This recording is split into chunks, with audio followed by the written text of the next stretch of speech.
G'day fellas and welcome to a casted game. We are here on Gorge of all maps, one of the brand new maps for the new patch. Not new patch, the new expansion, but we've also got a new patch as well. This is one of my favorite maps just because it's open. You know, often we do see walls coming up across the middle of the map, but one of the things that happens with this map is that you have a very open battlefield in the middle, which means that samurai get their chance to shine here. So hopefully we're going to see lots of samurai today because, ladies and gentlemen, spawning in the south side of the map in the color yellow, playing as the Japanese, we've got Ayyubids. And on the north side of the map in the color purple, playing as the English, it's Divine DFP. Ladies and gentlemen, welcome to a casted game. If you're enjoying this content, make sure you hit the like button because it really helps out the traction of the video. And if I don't ask you, you just won't do it. So thank you. Anyway, let's get to it because it looks like we have got a bit of a traditional opening coming out from Divine DFP. One of his favorite openings that we have been documenting, studying for, geez, almost 2 years now. The English early mill opening. Now, this happened back way long ago when the English got plus 50 wood at the beginning of the game. So they used to only start with 150 wood, and then the devs gave them an extra 50 wood, and then people just started doing this. It was either this or going for like the early wheelbarrow or going for an early second TC, but it's going to be an early wheelbarrow coming through for Divine here. Not a bad little timing on it either.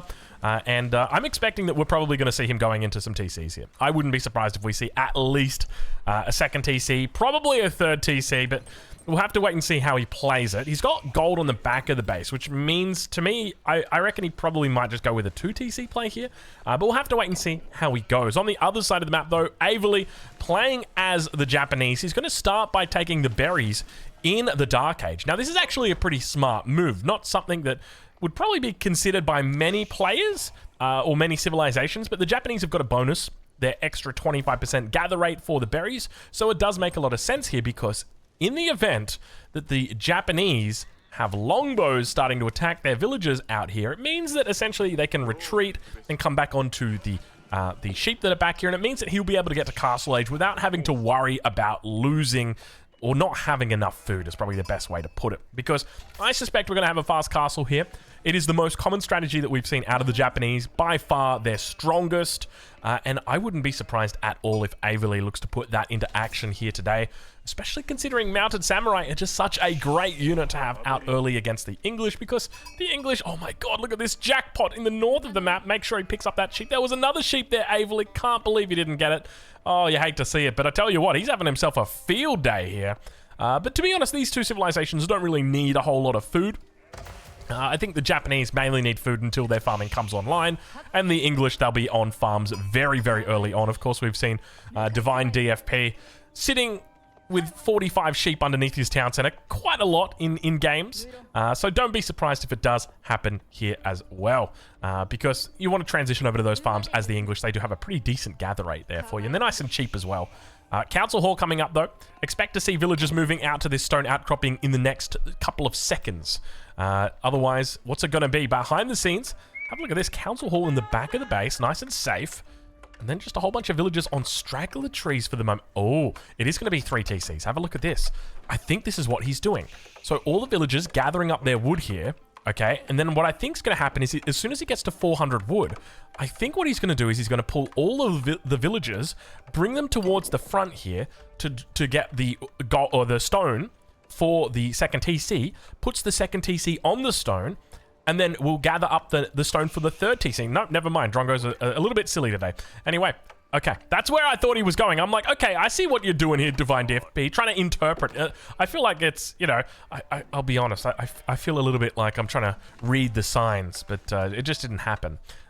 Trying to analyze, but I'm almost a little bit like an English teacher. You know, like what did the author mean by this statement? And you contact the author and you're like, what did you mean by that statement? And the author's like, literally what it says, that's what I meant. And the English teacher's just like, that's actually not true. This is a metaphor for life itself. What the author is trying to communicate to us as a reader is that we are valued. It's like, shut up, you're wrong. And that's Drongo. Today I am the English teacher. But anyway, the age ups are coming through. Kura Storehouse does come online. Not a bad position that he's got. He will double up as the lumber camp, of course, on the backside. But have a look at this. He's got plenty of gold in the bank already. I'm curious to see whether he goes into that second level of wheelbarrow for the Japanese, but I don't think he will, just because there's already quite a bit of food taken off these. I think if you're coming straight into the feudal age and then looking to go into it, makes sense. But in this situation, probably not going to happen. And now he's got plenty of sheep under the TC. 5, of course, there's going to be another 10 behind it. So he's got at least 15 sheep. And we can see a couple of carcasses there as well. So you're talking about a real, you know, like almost 4,000, in fact, 4,000 food worth of sheep. Just needs to make sure he brings them over to this side right here. Because if you slaughter them in between these two landmarks, what's going to happen is you've got a whole bunch of idle villagers because they can't get in on top of it. Age Up comes through on the other side of the map. Divine DFP with a 5-minute 35 town center. Pretty late Age Up as well, if I'm honest. But I guess this is the consequence of what happens when you go for that early wheelbarrow. You're not going to be hitting those 445s like you normally do. But one thing to note is this town center is on the gold, which to me says we're not going for a third TC. It's just going to be 2 TCs today. He normally goes into the white tower after going into the second TC, so I wouldn't be surprised to see that. That'd be pretty nice on the defensive as well against any kind of mounted units. So where is he going to put that white tower down? I suspect we probably have like a couple of walls, wall, and then white tower maybe around, probably even towards the front of the base, maybe even like over on this side here. It's probably not that bad. The town center is down here, so, you know, normally you want to kind of anchor it towards that TC, so maybe he goes for something like that. I don't know. We'll have to wait and see, but Averly, he's pretty close to clicking up at this stage of the game. We can see he's got the gold that he needs, just about there, and then 2/3 of the way through it for the food. So he's having himself a pretty decent early game here, I would say. And I think for a castle age timing like this, there is no better landmark than going for the floating gate. I think the floating gate is one of the best fast castle landmarks that there are. And it does kind of surprise me that we've got players going for the Temple of Equality despite going for fast castles. I think if you want to play Temple of Equality, that's fine, but maybe going off a 2 TC makes a bit more sense.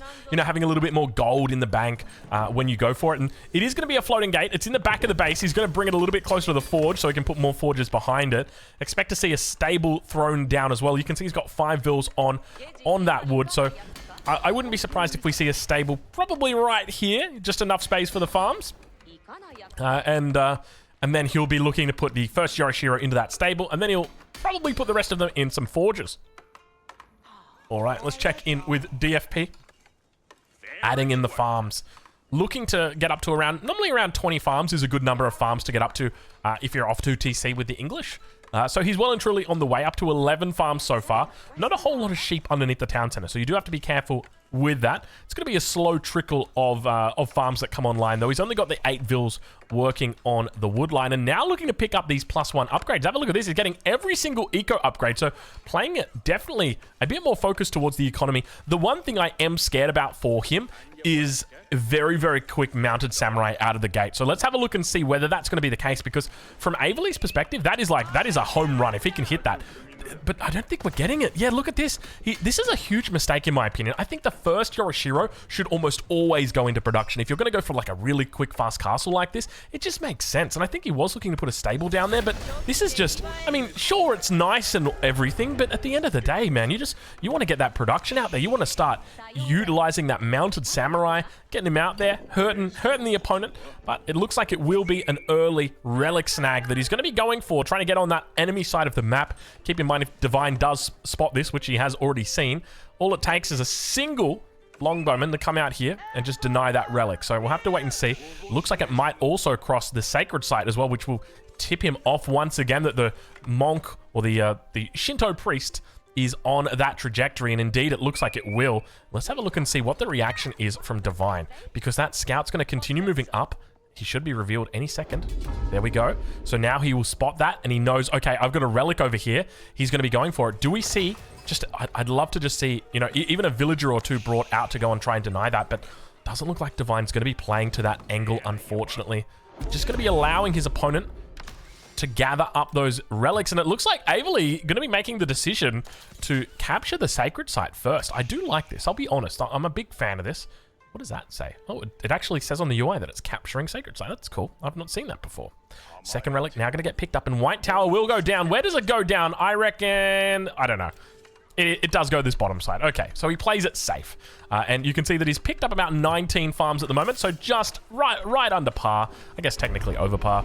But Yeah, it's this is about where you want to be as the English here. So now with the White Tower, he's going to be able to utilize insane levels of production. He's got the equivalent of 4 production buildings. The really big thing that kills me so much here is that Averley didn't just put the first Yorishiro into the stable. So it means that these first mounted samurais are just so much slower. Like, this mounted samurai should have been here a minute ago, but it's not.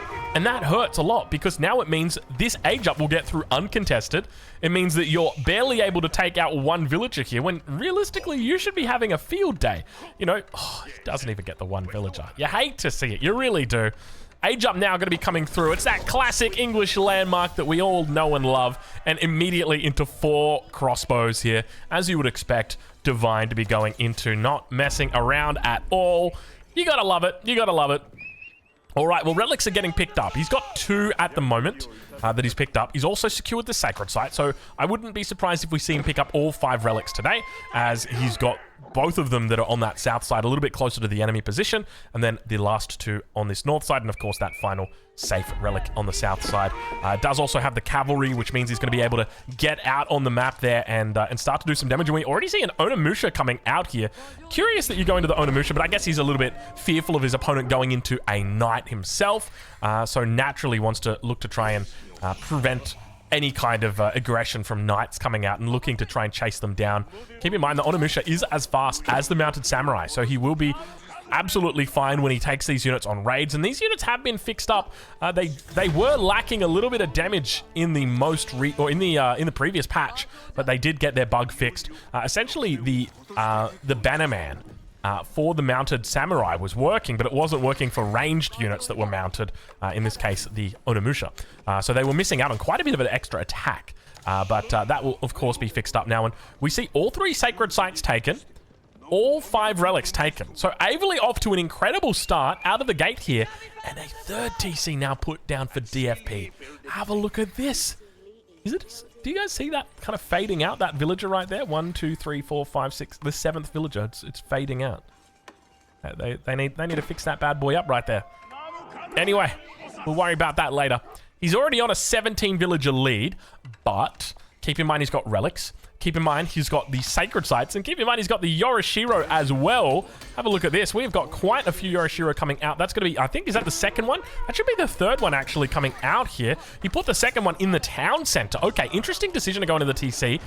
But I guess he is on 1 base, so it does kind of make sense here. Town center firing down, getting plenty of shots off on those Onimusha. Does manage to take out one of them. Crossbow numbers still looking pretty good, but one of the common things that you will expect to see, or normally see out of Divine DFP, is that Imperial Age timing. Whether he's going to go for it here, though, is a different question, because there is undoubtedly some pressure that the Japanese player is putting over towards him, and I think he really needs to be careful about, you know, committing too much to the Imperial Age. You don't really have a lot going for you in the way of defenses other than your White Tower and, of course, your Berkshire when it comes up.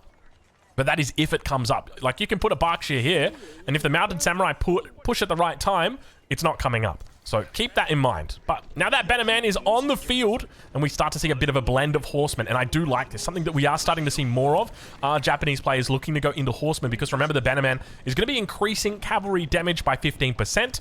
So that is not just your mounted samurai, which gets +5 damage. It's your veteran horseman, which I think it's 15%. So it should be 2.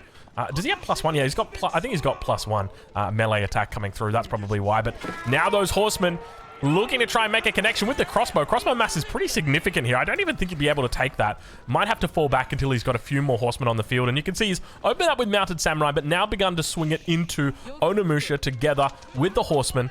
Now able to pick off that crossbow. But he's got good map control that he's exerting here, and Divine definitely doesn't feel safe going to Imperial here. So he's going to start committing to a little bit more production, looks to throw down some barracks on the front. We'll be getting those upgrades through for the spearmen shortly. And you can expect a crossbow spear composition, which is, of course, the best combination in the game, just simply because of siege, really. I feel like crossbow spear just becomes so much better because of siege, but have a look at this. This is a lot of units that are starting to build right now. Averley, where are you getting all of this production from? He's only got 4 production facilities over on this west corner. A little bit of a market trade happening as well. Hold on, hold your horses right here. There's the 5th and the 6th, 7th one being thrown down. It's got Yorishiros in the back. You can see that last one. 1, 2, 3. Where's the 4th Yorishiro? I don't see the 4th Yorishiro. Anyway, Numbers are starting to look good. We enter into the cinematic mode as it is time, ladies and gentlemen, to get it on. The Onimusha, not really that effective here. Don't have too many units to focus down. I guess they'll be looking to try and focus down spears, but the number of spears are pretty damn decent, and he does now have veterancy on the line as well. At the same time, behind this, the crossbows continue moving up, and the numbers are good at this stage of the game. On the front line, we've got those priests just looking to get a little bit of healing in, and the Onimusha, underwhelming to say the least. But, I mean, this is a classic case of make units that counter what you see, don't counter what you think you are going to see. And in this case, you know, all he's seen are crossbows. He saw a little bit of spears on the tail end of it, but we got a whole bunch of Onimusha out, which kind of makes sense if you're expecting to see knights. But I think of a 3 TC or at least a 2 TC, knights coming out of the English are a rarity. It is, you know, only in those matchups where you see 2 TC versus 2 TC that you're going to see those knights coming out. Otherwise, it's almost always crossbow spear coming out in these early stages of the game, and it looks like Divine will be sticking to it. So we'll switch it over to income per minute, get a bit of an idea on where these two players currently sit. So for Averly, it looks like he's sitting at about 2,700 income per minute, compared over to Divine, who's sitting at a little bit more than that, about 3,000 per minute coming through from him, as you would expect with a 32 villager lead. Obviously, Averly's got a number of things going for him, including the relics, the Yoroshiros, and of course, the sacred sites that are ticking in his favor. He's up to 5 minutes, by the way, or down to 5 minutes, we should say. Staggering out a fair few workers this game, already up to 5 workers so far, but still a villager advantage in favor of his opponent that is quite significant. And now, oh, a huge mistake, massive mistake. What is he doing? He's diving in underneath the town center. The white tower is right here. It is going to absolutely obliterate this. He's going to lose every single one of these units. There's no two ways about it. It must have been a misclick. He must have thought he was going around, you know, around the twist to down here, but unfortunately, jeez, he gets obliterated by all of the English arrows. That was a massive mistake coming out from Averly here. How does he possibly pull this one back? His opponent's on 3 TC, so where do you go from here? This is a tough position. I feel like the answer is definitely in Siege. We need to go into at least a Mangonel, and then I think a whole bunch of Samurai makes sense. Mangonel, Samurai, let's do it. What's he going to go into? It's going to be Yumi Ashigaru. Okay. I can respect this, Yumi Ashigaru. Lots of Yumi Ashigaru. But one thing to note, there is a lack of Siege. He's going to need to build these numbers very, very quickly, because while technically archers do beat this combination, when you've got this many of them, it's very difficult. Not to mention the fact that men-at-arms, once they come out, well, they're going to be absolutely raining on your parade. Already up to 7 ranged armor. These Yumi Ashigaru only doing 8 attack.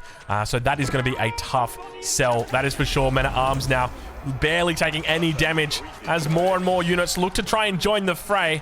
Unfortunately, the spearmen and the crossbows are going to be way too strong for these Yumi Ashigaru. I feel like going into Samurai to defend against defend your Mangonel would make the most sense here, because, I mean, the main thing that you're at risk of right now is Divine's just going to go Imperial, right? He goes Imperial, he gets enclosures, he's even further ahead. He's going to hit 200 population, and you're still going to be, like, twiddling your thumbs on 110 population. I can't help but feel like you pretty much had one chance here as the Japanese to win this game.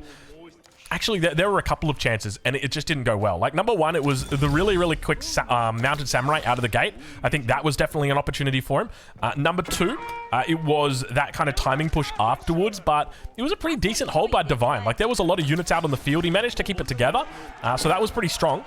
But at this stage of the game, it feels like it's just such an uphill battle. 157 population versus 97. You need a mangonel shot and a half to win this one. That is for sure.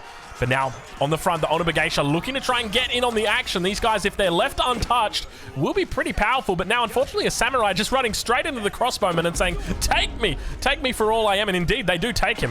But unfortunately, that's not what you want to happen. So, samurai, you gotta head back to the drawing board with regard to that one. Odachi, is it in? Not quite yet. He's looking for the upgrade right now, though. 58 seconds to go. Yumi Ashigaru still struggling to keep their head above water. Villager count going to start to dwindle here as he's lost 8 workers, or rather 5 workers, 6 workers now. And it's going to be plenty more as these crossbowmen really look to commit into the base. He's going to funnel more units across the map. Outposts coming up as well, looking to provide that little bit of extra attack speed. A couple of spears on the stone mine. Don't mind if I do. And now, into the back of the base go the men-at-arms. Villagers completely idle out on the gold, and it's starting to feel 4 military units against 59. How does he possibly hold against this? He needs a miracle. He needs a wallalol. He needs something to save it. He's gone for the Shogunate Castle. The Shogunate Castle. Will it be the way that this game gets returned to parity? There's a part of me that thinks probably not.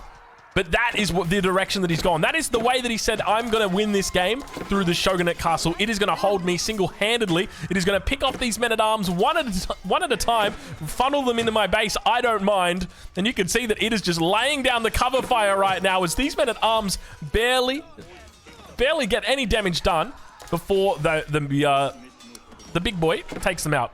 I like that. That's the technical term for it. You got the big boy over here, and it helps out the little boys. And that's pretty much it. That's how it works. Big damage. Big damage. All right, okay. He's finding his way back into this game, but he's lost a lot of workers. 17 workers is quite a bit. Now, remember, we talked earlier about the fact that while there was a villager difference between these two players, that you had things like relics and Yoroshiro and sacred sites. Well, unfortunately, sacred sites, you've lost them. 3 of them. And now the Berkshire Palace comes down. And it's not going to be any kind of Berkshire Palace. Oh, to be honest, that's a pretty meh Berkshire Palace. Like, what is this even doing when you think about it? Like, what does this do? You're protecting a large gold vein that's got 2k gold on it, and, like, kind of protecting this one. You're denying absolutely nothing. Like, this should be here, bro. It should be right here. It should be on your enemy's doorstep. You got the units for it. You gotta play with a bit more flair, I'm thinking, Divine. Anyway, the big boy firing off. The samurai coming in as well. Imperial Ages through. Expect to see elite upgrade shortly. What are these crossbow doing? These crossbows just going on a little bit of a wild goose chase at the moment. Divine reaching the Imperial Age, enclosures coming through now. And slowly but steadily, the army is getting whittled down. You got to be really careful. Get off my screen. Oh, my lord. I cannot stand the Sacred Site. Look at them, dude. Just get off my screen. Sacred Site notifications are so obnoxious, man. Oh, my lord. It's like, you must neutralize a sacred site, and then it comes up, neutralizing a sacred site. It's like, get off! I'm sick of ya. Anyway, army numbers still in favor of Divine. He's found so much space back here, and now the walls are starting to come up, and these are not your average walls. These are stone walls. He is looking to get a stone wall across the entirety of the map, and this is such a smart decision, because when it comes to getting back into this game, Averly's basically got one way, and that's a Hail Mary. Now, what does a Hail Mary look like from this position? It looks like maybe 5 or 6 mounted samurai getting through onto the back line and starting to deal with villagers up here, chasing them around, hitting them over here, hitting them over here, and just being really annoying. That's how you get back into this game as Averly. But the reality is, with stone walls like this coming across the map, there's almost no chance that you're going to be able to get that through. And it just almost guarantees that in this position, Divine goes out as the victor. Slowly, these numbers are going to continue to build for him. But Averly fights on. He's playing the Japanese, and you guys know the story about the Japanese. You know, I remember reading about the Japanese. I remember there was this one guy. I don't know how long he was out there for, but after World War II had ended, this guy was still, like, he hadn't received the memo that the Japanese lost the war. And so this one guy, he's hunkered down on an island somewhere, just living the life, you know, catching fish and whatnot, and just holding out. And he wouldn't believe anybody. People would like come and say like, hey, the war's over, bro. Like, stop doing what you're doing. He's like, no, that's fake news. They literally had to get his direct commander to go out there and be like, hey, dude, like, it's over. Like, it ended like 26 years ago. You can come home now. I don't know what happened to him in the end, but I like to think that's the energy that Averly is harnessing right now. Harvesting and harnessing together. That's the energy that Averly is harvesting right now. We'll go with that. Because it definitely feels like he doesn't want to give up. You know, even though the front line is set... Town center coming down. Okay, there's a will, there's a way. He's looking for it. Losing all sacred sites, though.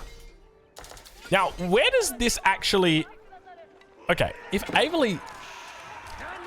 Divine played so passive to allow Averly to actually get up to a good amount of units...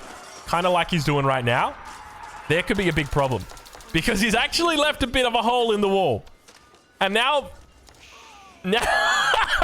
Get out of town! Alright, we're going into cinematic mode. It's time. Let's find out exactly how this game is going to end, ladies and gentlemen, because there's a sacred victory behind me. I don't even care. The samurai, the Onobugeisha, they're looking to break through. The hand cannoneers are going to start struggling.